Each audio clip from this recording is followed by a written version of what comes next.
আসসালামু আলাইকুম বন্ধুরা, কেমন আছেন সবাই? আশা করি ভালো আছেন। বন্ধুরা, আজকে আমি কম্পিউটারের একদম বেসিক জিনিস নিয়ে আলোচনা করব। তো যারা একদম নতুন কম্পিউটার শিখতে চান তাদের জন্যই আজকের ভিডিওটি। তো আমি একদম বেসিক থেকে শুরু করতে চাচ্ছি। তো বন্ধুরা দেখেন, আমরা কম্পিউটার ওপেন হওয়ার পরে যে একটা থিম আমরা দেখতে পাই, এই পুরাটাকে বলা হয় ডেস্কটপ। এই ডেস্কটপের মধ্যে আমরা এদিকে যে জিনিসগুলো দেখতে পাচ্ছি এগুলাকে বলা হয় আইকন। তো এই আইকন কিন্তু বন্ধুরা 4 ভাগে বিভক্ত। যেমন এখানে যে this PC, control panel, user, network, তারপরে হচ্ছে এগুলাকে বলা হয় বন্ধুরা সিস্টেম আইকন। এগুলা কম্পিউটারে বিল্ড ইন অবস্থায় থাকে।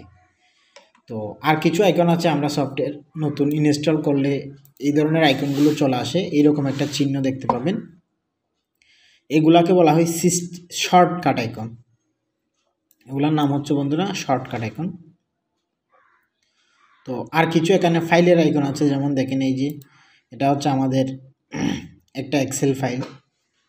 তো আমরা এরকম ওয়ার্ড ফাইল থাকতে পারে, এগুলো হচ্ছে কিছু ফাইল। তারপর এই যে দেখেন এটা একটা আইকন, এটাকে বলা হয় ফোল্ডার আইকন। দেখেই বোঝা যাচ্ছে এটা একটা ফোল্ডার। তারপর বন্ধুরা একদম নিচে কালো যে অংশটা দেখতে পাচ্ছেন এটার নাম হচ্ছে টাস্ক বার। তো টাস্ক বারের মধ্যে বিভিন্ন অংশ বিভক্ত। এই যে এই এলাকাটাকে বলা হয় বন্ধুরা নোটিফিকেশন এরিয়া। তারপর এখানে যে একটা বাটন আছে কর্নারে, এটার নাম হচ্ছে স্টার্ট বাটন। এর পাশে আছে চার্জ বার। এর পাশে কিছু পিন অবস্থায় যে আইকনগুলো দেখতে পাচ্ছেন এগুলাকে কুইক লঞ্চার বলে। এগুলা খুব দ্রুততার সাথে যদি আমরা ঢুকতে চাই এগুলাতে ক্লিক করে আমরা ঢুকতে পারবো। বন্ধুরা, আমরা ডেস্কটপ পরিচিতিটা বুঝলাম মোটামুটি। তো এখানে যে আইকনগুলো রয়েছে তো এগুলা নিয়ে একটু আলোচনা করি। এগুলো আপনি চাইলে হাইড করে রাখতে পারেন। যেমন দেখেন এখানে রাইট বাটন ক্লিক করে ভিউ যেই মেনুটা আছে, ভিউ থেকে আমি যদি শো ডেস্কটপ আইকনে একটা ক্লিক করি, দেখেন সব আইকন কিন্তু হাওয়া হয়ে গেল। একইভাবে আবার যদি রাইট বাটন ক্লিক করে ভিউ থেকে শো ডেস্কটপ আইকনে একটা ক্লিক করি, তাহলে কিন্তু আইকনগুলো চলে আসছে। তো এই আইকনগুলো আবার বিভিন্নভাবে আপনি শো করতে পারবেন, অর্থাৎ বড় ছোট এভাবে। যেমন রাইট বাটন ক্লিক করে ভিউ থেকে আমি যদি লার্জ আইকন দেই, দেখেন সব আইকনগুলো অনেক বড় হয়ে গেছে। একইভাবে আমি যদি মিডিয়াম দিই তাহলে মোটামুটি একদম মিডিয়াম হয়ে গেছে। আবার যদি স্মল আইকন দিই আরও ছোট হয়ে গেছে, দেখতে পাচ্ছেন। তাহলে আমরা এই আইকনগুলোকে বিভিন্ন ক্যাটাগরিতে এবং সাব ক্যাটাগরিতে রাখতে পারি। তো আমি মিডিয়াম করে দিলাম। তো এখন আপনার কোনো একটা আইকন যদি মধ্যখানে নিয়ে আসতে ইচ্ছা করে, এই যে পেজের মধ্যখানে, আমাদের ডেস্কটপের মধ্যখানে যদি আনতে ইচ্ছা করে, কিভাবে আনবেন? এখন কিন্তু ড্র্যাগ করতেছে, আসতেছে না, দেখতে পাচ্ছেন চলে যাচ্ছে। তো এই কাজটা করার জন্য রাইট বাটন ক্লিক করে ভিউ থেকে ও টু অ্যারেঞ্জ আইকন যে এই অপশনটা দেখতে পাচ্ছেন, এখানে যদি একটা ক্লিক করি, এখন কিন্তু আমি টানলে আসতেছে। দেখেন বন্ধুরা, এই আইকনগুলো আমি আমার পছন্দ মতো এখানে নিয়ে আসতে পারতেছি। যে জায়গায় আনতে ইচ্ছা করে এই জায়গায় নিয়ে আসতে পারতেছি। তো এখন এগুলাকে আপনি আবার সাজাবেন কিভাবে? এগুলো সাজানোর জন্য একইভাবে রাইট বাটন ক্লিক করেন, ভিউ থেকে যদি আপনি অটো অ্যারেঞ্জ আইকনে ক্লিক করেন, দেখেন অটোমেটিকলি সেট আপ হয়ে গেছে। অটোমেটিক সেট আপ হয়ে গেছে। তো আমি একটা ফোল্ডার ওপেন করা দেখাচ্ছি। ফোল্ডার আপনি দুইভাবে ওপেন করতে পারেন। রাইট বাটন ক্লিক করে ওপেনে ক্লিক করলেও আপনি ওপেন করতে পারবেন, অথবা এই ফোল্ডারের উপর যদি ডাবল ক্লিক করেন, অর্থাৎ 1 সেকেন্ডের মধ্যে দুইবার ক্লিক করেন, তাহলেও কিন্তু আপনি ফোল্ডার ওপেন করতে পারবেন। এখন একটা ফোল্ডার ওপেন করলাম, এখানে আমার অনেকগুলো ছবি আছে। তো এই ছবিগুলোকে বড় ছোট কীভাবে করব?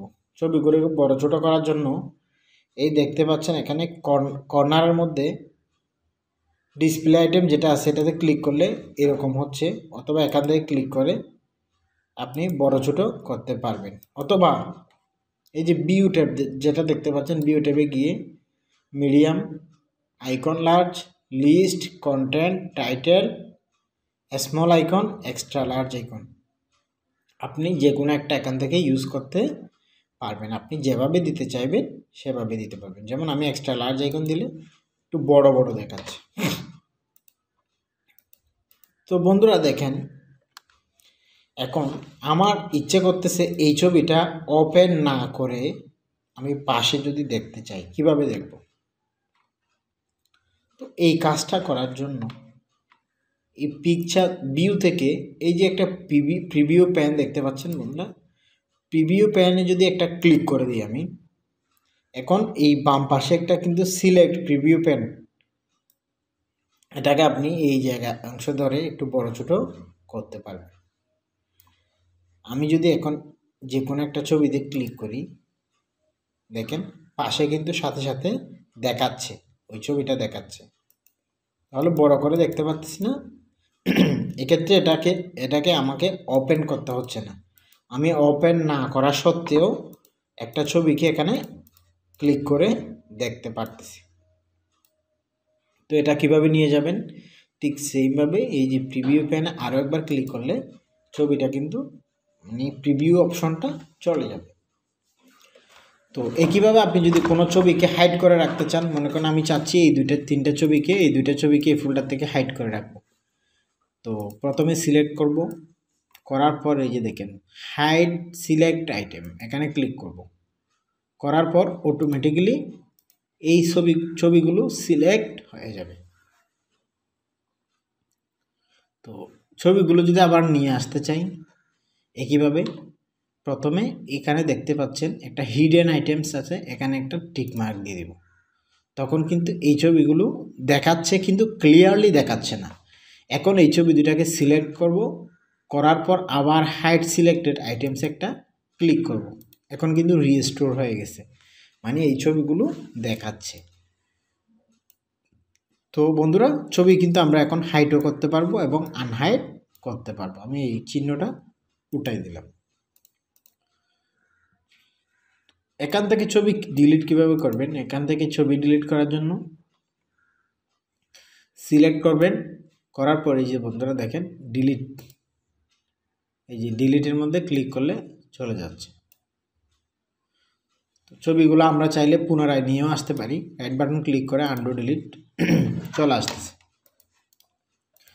তো এখন দেখবো আমরা বন্ধুরা একটা নতুন ফোল্ডার তৈরি করা দেখব, এটাকে ডিলিট করা দেখব, আনডু করা এবং রিনেম করা দেখব। তো এট ফার্স্ট আমরা এখানে একটা ফোল্ডার বানাবো। তো ফোল্ডার তৈরি করা একদম সহজ, রাইট বাটন ক্লিক করবেন, নিউতে মাউসটা রাখবেন, নিউতে মাউসটা রাখলে এখানে একটা ফোল্ডার দেখতে পাবেন, এখানে একটা ক্লিক করবেন, এই যে এরকম আসবে। এখন কিবোর্ড থেকে ব্যাক স্পেসটা প্রেস করে আপনি একটা নাম দিবেন, যেমন আমি দিলাম কালাম। দেওয়ার পর এখানের উপর একটা ক্লিক করলে ফোল্ডার কিন্তু ক্রিয়েট হয়ে গেছে। এই দেখেন একটা ফোল্ডার কিন্তু আপনার ক্রিয়েট হয়ে গেছে। এখন এই ফোল্ডারটা যদি ডিলিট করতে চাই, অর্থাৎ আমি 2 নম্বরে লিখছি ডিলিট ফোল্ডার, ডিলিট করার জন্য ফোল্ডারটার উপর মাউসের রাইট বাটন ক্লিক করব, করে এখান থেকে ডিলিট যে অপশনটা আছে এখানে একটা ক্লিক করব, তাহলে কিন্তু ফোল্ডারটা ডিলিট হয়ে গেছে। এখন আমি করব আনডু, অর্থাৎ আমার যদি ফোল্ডারটা খুবই ইম্পর্টেন্ট হয়, এটাতে যদি গুরুত্বপূর্ণ কোনো ডাটা থাকে কিন্তু বলে ডিলিট করে ফেলি, তো এই ফোল্ডারটাকে আবার কিভাবে নিয়ে আসব? এটাকে নিয়ে আসার জন্য রাইট বাটন ক্লিক করে আনডু ডিলিট, এটাতে যখন একটা ক্লিক করব তখন কিন্তু ফোল্ডারটা আবার চলে আসছে, পুনরায় দেখতে পাচ্ছেন চলে আসছে। তো রিনেম কিভাবে করবেন? মনে করেন আমি কামালের জায়গায় সালাম দিতে চাচ্ছি, তো সেক্ষেত্রে কীভাবে দিব, রাইট বাটন ক্লিক করে রিনেমে ক্লিক করে এখানে ব্যাকস্পেস দিয়ে মুছে জাস্ট নামটা বসাই দিয়ে আরেকবার ক্লিক করলে কিন্তু এটা রিনেম হয়ে যাচ্ছে।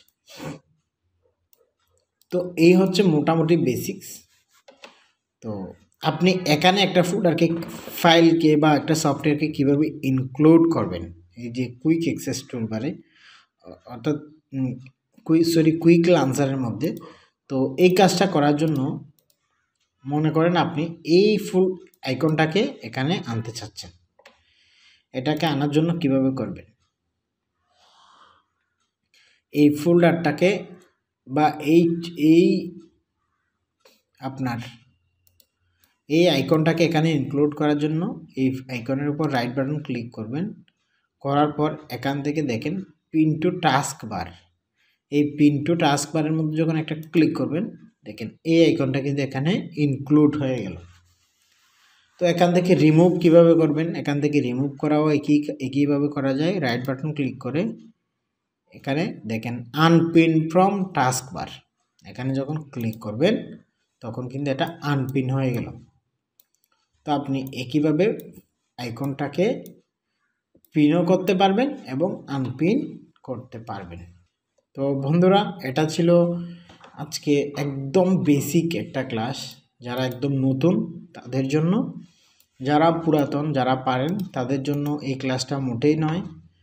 তো যদি আপনার ক্লাসটি ভালো লেগে থাকে, যদি এই ক্লাস থেকে আপনি সামান্য কিছু শিখতে পারেন, তাহলে ভিডিওতে একটি লাইক দিবেন, কমেন্ট করে জানাবেন কেমন লাগলো।